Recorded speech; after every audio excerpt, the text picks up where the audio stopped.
সুপ্রিয় দর্শক, সবাইকে প্রীতি এবং শুভেচ্ছা। আজকে আপনাদের সামনে আরেকটা গুরুত্বপূর্ণ তথ্য নিয়ে হাজির হয়েছি। বাংলাদেশ সম্পর্কে আপনার দ্য ওয়াল, ইন্ডিয়ান একটা পত্রিকা, যেটা দ্য ওয়াল একটা নিউজ করেছে, সেটা খুবই গুরুত্বপূর্ণ একটা নিউজ, এবং যেখানে তুলে ধরা হয়েছে জাতিসংঘ বাংলাদেশের যে ক্ষমতাচ্যুত শেখ হাসিনার সরকার, সেটাকে ফালানোর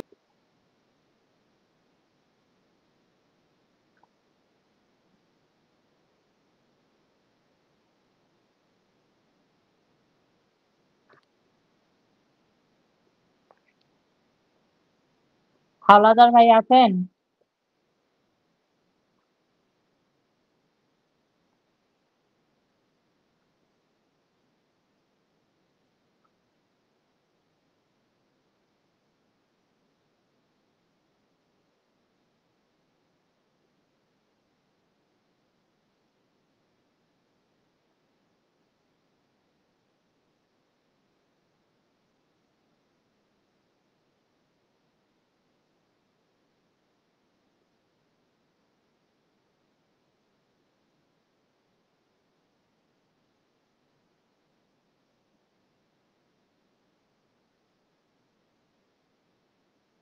আমরা বুঝলাম। আমাদের সাথে উপস্থিত আছে বিশিষ্ট সাংবাদিক দীপান্বিতা মার্টিন। আমরা তার কাছে জানতে চাইবো যে এই রিপোর্টটাতে তুলে ধরেছে, আমরা হেডিং যেটা পড়লাম, যেটাতে জিনিসটা আমরা বুঝলাম যে আওয়ামী লীগ এখানে অভিযোগ করেছে, এবং সেটা কিন্তু বিশ্ব মানবাধিকার সংস্থাতে, ইউএনের মানবাধিকার সংস্থাতেও অভিযোগ করেছে যে জাতিসংঘ যে সহিংস ঘটনা ঘটেছে 5ই আগস্টের আগে, মানুষকে হত্যা, খুন, পুড়িয়ে মারা এবং পুলিশ হত্যা, 3200 পুলিশ হত্যা করা হয়েছে, সেই ঘটনায় জাতিসংঘের মানবাধিকার সংস্থা মদদ দিয়েছে। এইটা কতটুকু যুক্তিসঙ্গত আপনার কাছে মনে হচ্ছে? এটা পুরাটাই যুক্তিসঙ্গত। আপনি তাদের রিপোর্টটা কি পড়েছেন? একটা বিশাল বোধহয় 120 পাতার বা এরকম। আমি মোটামুটি ইম্পর্টেন্ট জায়গাগুলো পড়েছি। সে সমস্ত জায়গায় যে সমস্ত কথা বলা হচ্ছে, এরকম কোনো ঘটনাই আসলে ওই সময় ঘটে নাই, নাম্বার ওয়ান। তারপরে সেই একই সময়ে যতগুলো রেপ হয়েছে, পুলিশ হত্যা হয়েছে, এবং জুলাইয়ের 8 তারিখ পর্যন্ত কিন্তু অনেক ঘটনা ঘটেছে। তখন তো 5 তারিখ মাননীয় প্রধানমন্ত্রী শেখ হাসিনা তাকে ইন্ডিয়াতে নিয়ে যাওয়া হয়। তখনও আসলে কার নির্দেশে এই ঘটনাগুলো চলছিল। এবং সবচেয়ে বড় কথা, জাতিসংঘ কেন আম, আহ, জুলাই ইনডেমনিটি নিয়ে প্রশ্ন তোলে নাই কেন কোনো? এবং এবং আপনি দেখবেন এটা একটা বায়াসড রিপোর্ট, 100% বায়াসড রিপোর্ট। তারা অনেক জায়গার সরেজমিনে কোনো রকমের ইনভেস্টিগেশন, প্রপার ইনভেস্টিগেশন ছাড়া একটা, মানে তাদের অ্যাজিভ, দেখেন, জুলাইয়ের এই আবু সাইদ এবং আর একজন মারা যাওয়ার পূর্বে স্টেট ডিপার্টমেন্টে তখন ম্যাথিউ মিলার ছিলেন বোধহয় স্পোক পারসন। উনি কিন্তু দুটো ছাত্র হত্যা হওয়ার আগেই বলে দিয়েছে যে দুজন ছাত্র মারা গেছে। হ্যাঁ, তার একদিন পরে, বা ওদের তো রাত আর আমাদের বাংলাদেশের সময় পরে আসলে সেই দুটো ছাত্র মারা যায়। তাহলে ওনারা আসলে পূর্ব থেকেই সমস্ত কিছু কি জানেন? এখানেই তো আন্তর্জাতিক গণমাধ্যমে আসলে এই জিনিসগুলো অনেক সাড়া পড়েছে। দেখেন, ইউনাইটেড নেশনকে কিন্তু বলা হয় ইউএন ডিপ স্টেট, অর্থাৎ এটা ডিপ স্টেট দ্বারা পরিচালিত। এবং এটা খুবই বায়াসড একটা প্রতিষ্ঠান। কারণ আপনি দেখেছেন কিনা আমি জানি না, ভলকার ট্যুর কিন্তু, এটা পরে আমরা জানতে পেরেছি যে উনি কিন্তু এই আন্দোলন চলাকালীন সময়ে আমাদের যিনি এখন বর্তমান সেনা প্রধান রয়েছেন, তাকে ফোন করে বলেছিলেন যে সরকারকে যদি আসলে এই আন্দোলন দমনে কোনো সহায়তা আর্মি করে, তাহলে তাদের শান্তি মিশন বাতিল করে দেওয়া হবে। এটা এক ধরনের একটা হুমকি।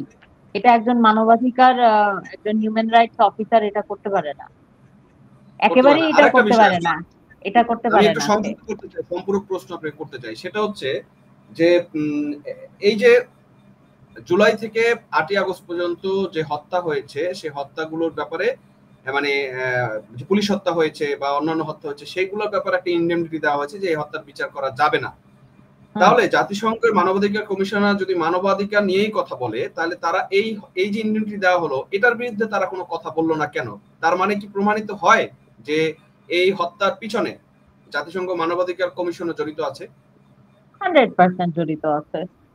এটা টুডে অর টুমরো ধীরে শোনেন, ডিপ স্টেটের কাজ যখন ফুরাবে, একটা কথাই আছে যে আমেরিকা যার বন্ধু তার শত্রুর প্রয়োজন হয় না। তাদের যখন আসলে প্রয়োজনটা ফুরাবে, তারাই আসলে ডিসক্লোজ করে দিবে।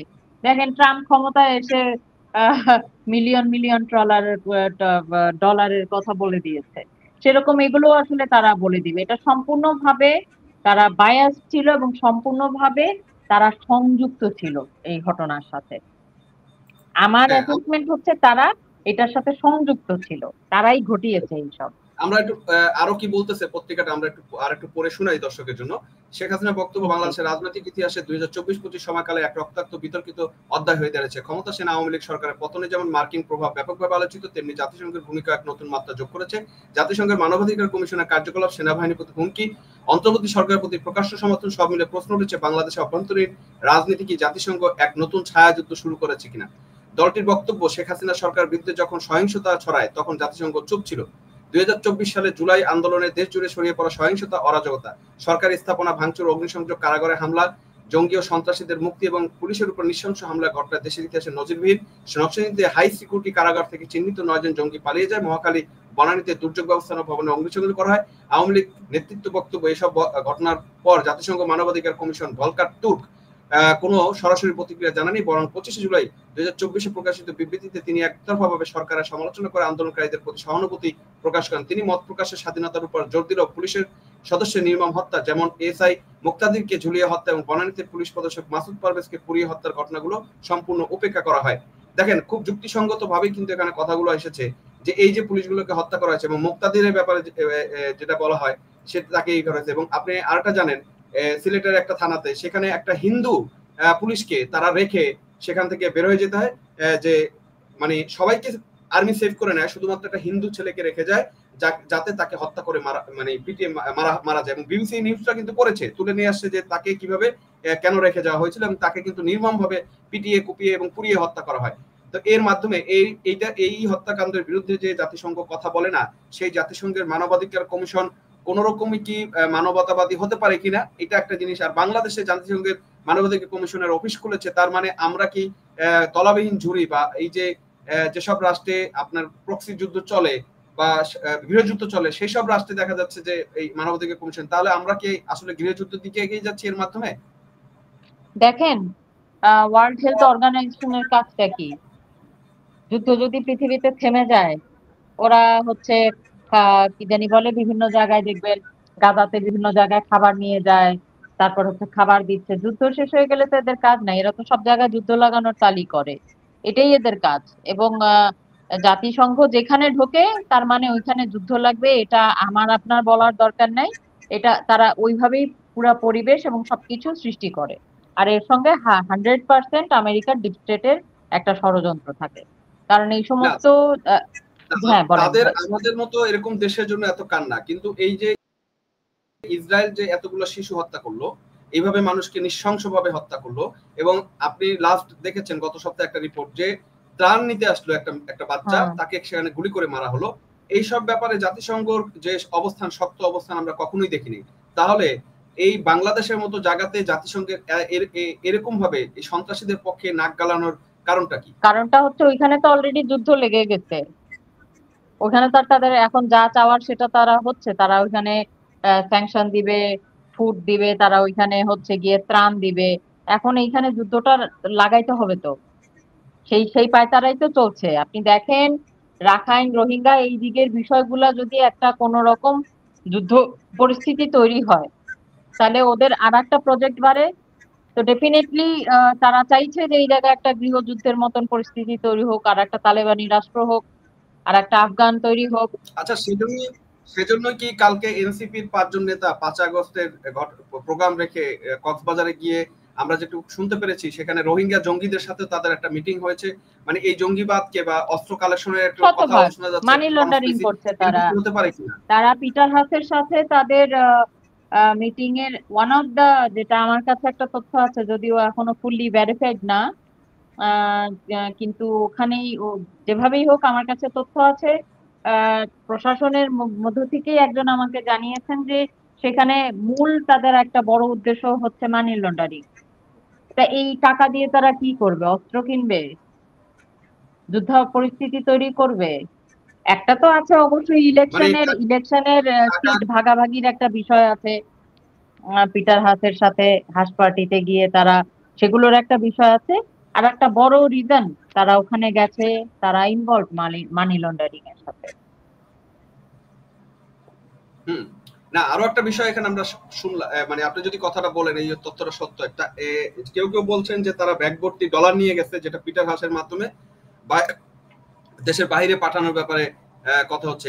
এরকম কি হতে পারে যে সেটা হতে, বা এই জঙ্গিদেরকে কোন একটা ফান্ড তারা রেজ করে দিচ্ছে যাতে তারা তাদেরকে অস্ত্রের যোগানটা দিতে পারে, এরকম কিছু হতেই হতে পারে, পারে কি? 2 দিয়ে 4 মিলাইলে তো এইটাই দাঁড়ায় ভাই। এছাড়া টাকা দিয়ে কি করবে? পার্টি করার টাকা তো তাদের কাছে আছেই।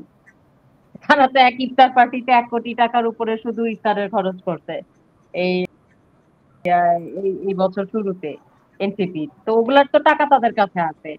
তো এখনের টাকাটা হুম, কেন এবং এই সময় কেন ইলেকশনের আওয়াজ তোলা হচ্ছে তার আগে দিয়ে? একটা এমন পরিস্থিতি তৈরি করা যাতে করে ইলেকশনটা না করা লাগে। তো সেটার জন্য তো আপনার রাইট। প্রচুর অস্ত্র, গোলা বারুদ এবং একটা যুদ্ধ পরিস্থিতির মধ্যে কে ভোট দিতে যাবে আর কে ইলেকশনের কথা তুলবে, এগুলো তো সুস্পষ্ট। এবং এরকম অগাস্টের 5 তারিখ তাদের জন্য এত গুরুত্বপূর্ণ একটা দিন, সেই দিন দেখেন এদেরকে নিতে যাইতে আনতেও তো একটা টাকা খরচ হয়েছে, গেছে তো সবে প্লেনে। এত এটা কলেও, হুম, হুম, ফোনেও তো বলা যেত কথা, তাই না? তার মানে সেই হুম, হুম, রকম গুরুত্বপূর্ণ হুম, তো কিছু অবশ্যই বটে যে এতগুলা টাকা খরচ করে এদের পিছনে বিশেষভাবে একদম অল্প সময়ের হুম। মধ্যে তাদেরকে নিয়ে নিয়ে নিয়ে গেছে এবং সামনাসামনি হতে হবে কথা। তার মানে খুবই গোপন, খুবই গুরুত্বপূর্ণ এবং খুবই ভয়ঙ্কর কোন রকম মানে deep conspiracy, deep deep conspiracy. Conspiracy. ঠিকই বলেছেন আপনি। হ্যাঁ, ঠিকই বলেছেন। তো আমরা দেখি জাতিসংঘের বিরুদ্ধে যে অভিযোগ উঠেছে সেই অনুপাতে জাতিসংঘে মহাসচিব বা জাতিসংঘ কি ব্যবস্থা মানবাধিকার সংস্থার বিরুদ্ধে নেয়, বা জাতিসংঘ আসলে সেদিনকে আমি দেখলাম যে মহাসচিব বলেছে জাতিসংঘের যে প্রস্তাবনা বা জাতিসংঘের মধ্যস্থতাকারী, এটা বেশিরভাগই বা কথা বেশিরভাগ দেশই শুনে না। আসলে জাতিসংঘ আমাদের মতে আস্তে আস্তে একটা অকার্যকর এটা বন্ধ হয়ে সংগঠনে যাওয়া পরিণত উচিত। হয়েছে, এটা বন্ধ হয়ে যাওয়া উচিত। বন্ধ হয়ে হ্যাঁ, যাচ্ছে। এটা একদম বন্ধ এই হয়ে যাওয়া দাবিটা উচিত। উঠছে এবং বিশ্ব শান্তিতে আসলে জাতিসংঘ কোন রকমের কাজ করতে পারছে না কার্যকরভাবে। সুতরাং আমাদের দাবি দাবি থাকবে শোনেন, অচিরেই জাতিসংঘ আপনাকে বন্ধ হ্যাঁ, করে দেওয়া। আপনাকে একটা সুন্দর জিনিস মিলাই দিই আজকে। জাতিসংঘ শান্তির কথা বলে, এরা হচ্ছে অশান্তির মূল কারণ। এরা যেখানে ঢুকে যুদ্ধ বিগ্রহ। ইউনুস পাইছে শান্তিতে নোবেল, দেখেন ক্ষমতা দখল করছে, যুদ্ধ বিগ্রহ, অশান্তি। তো এখন আপনি মিলাই দেখেন, এই অশান্তি অশান্তি শান্তির নাম করে ঠিকই, কিন্তু এরা হচ্ছে মূল অশান্তি, এবং অশান্তি অশান্তি বাই বাই। বাস এটাই হচ্ছে আমার ফাইনাল কথা। যে আপা চমৎকার বলছেন। ধন্যবাদ আপনাকে, ধন্যবাদ আমাদের দর্শককে যারা দেখছেন। এই টপিক নিয়ে আমরা আজকে এখানে শেষ করে যারা থাকছেন সবাইকে ধন্যবাদ।